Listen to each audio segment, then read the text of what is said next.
Welcome to Vintage Variety. Today we're going to explore some pieces of vintage jewelry and we're going to be using Floriography. What is Floriography? The Victorians had a great love for symbolism, and this is often reflected in pieces of Victorian jewelry. A good example of this is memento mori, or mourning jewelry. Often pieces would be made from a loved one's hair. Some pieces were simple lockets with a photo of the loved one, and other pieces would be made out of black materials such as bog oak or jet. Flowers were another popular form of symbolism during the Victorian era. Often flowers would be used to convey secret messages or to say things that couldn't really be said out loud. In 1809, the first book of Floriography was published. This was a dictionary of flowers giving symbolic meanings to different flowers, and it became a very popular staple in many Victorian households.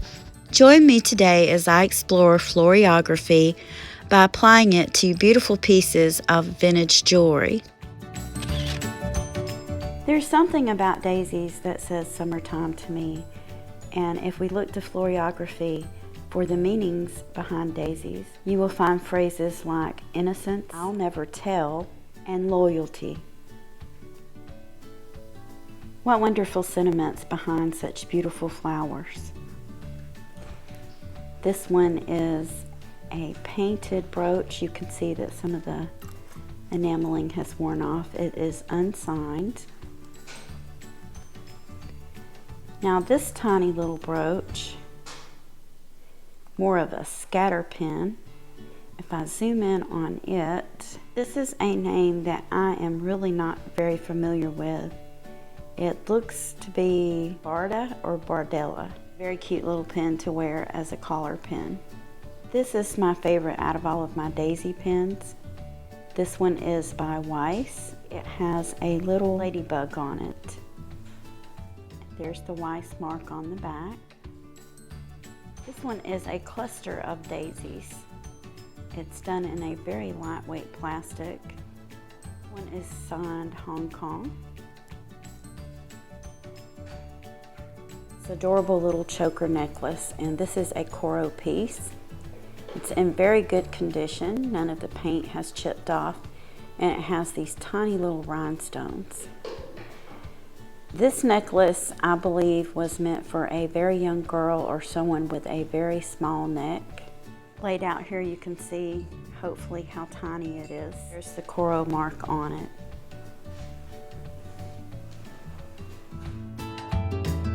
Iris is known to mean faith, hope, wisdom, and valor. It can also mean I send a message. This iris brooch is done in lucite. Verbena, also known as vervain, has a dual meaning. It can mean enchantment, but also sensibility. The starflower is often used in religious ceremonies. It can symbolize forgiveness, purity, and hope. This one is also done in lucite, probably from the 1950s. Unfortunately, the camera is not really picking it up, but this is a faded purple color. The most common meaning for tulips is a perfect and deep love. Tulips can often be presented to someone that you feel unconditional love for, such as a parent or a child. Like many flowers in Floriography, the colors can have different meanings. Multicolored tulips can mean elegance and grace. Pink tulips represent attachment and good wishes, and yellow tulips represent sunshine and smiles. Chrysanthemums also come with a variety of meanings.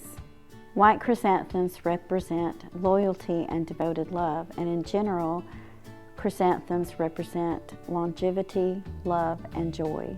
Victorian England, the pansy was used to represent secret love. Pansies would be placed in what was known as a tussie mussy. which was basically a bunch of herbs with some flowers in the middle. This was used to convey thoughts of love, such as, I am thinking of you, I am amorous towards you, I have thoughts of you, or I am missing you.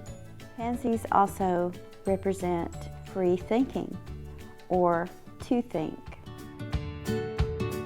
Holly could symbolize domestic happiness, and it also symbolized protection. The ancient Druids regarded holly as a symbol of fertility and eternal life, whereas the Christian religion adopted holly as a symbol of Christmas.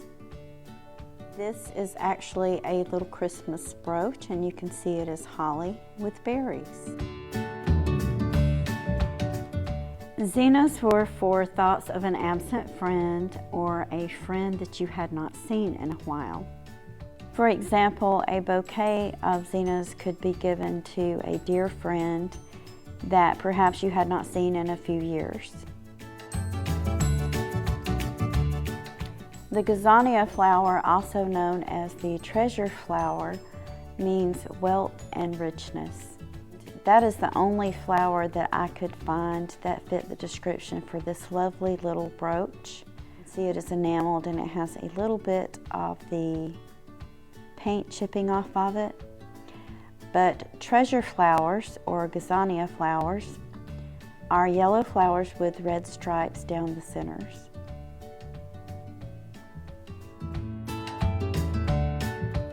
The cosmos flower can mean orderly and harmony, innocence and sincerity.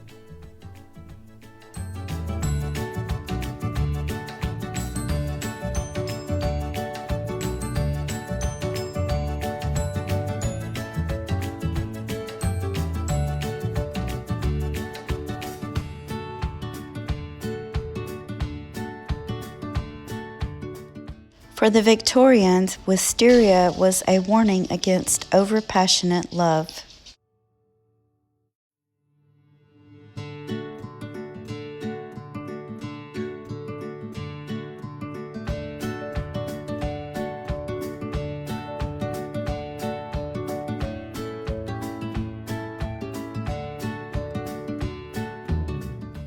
Pink daisies represent admiration. The thistle is Scotland's national emblem.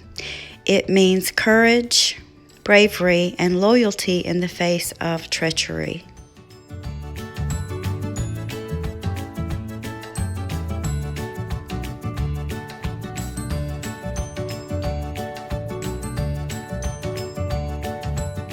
Grape leaves represent plentifulness, freedom, and rebirth.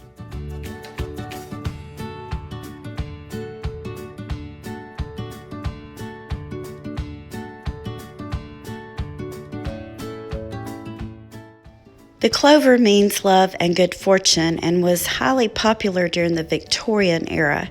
Many people would wear jewelry with clovers on them for luck.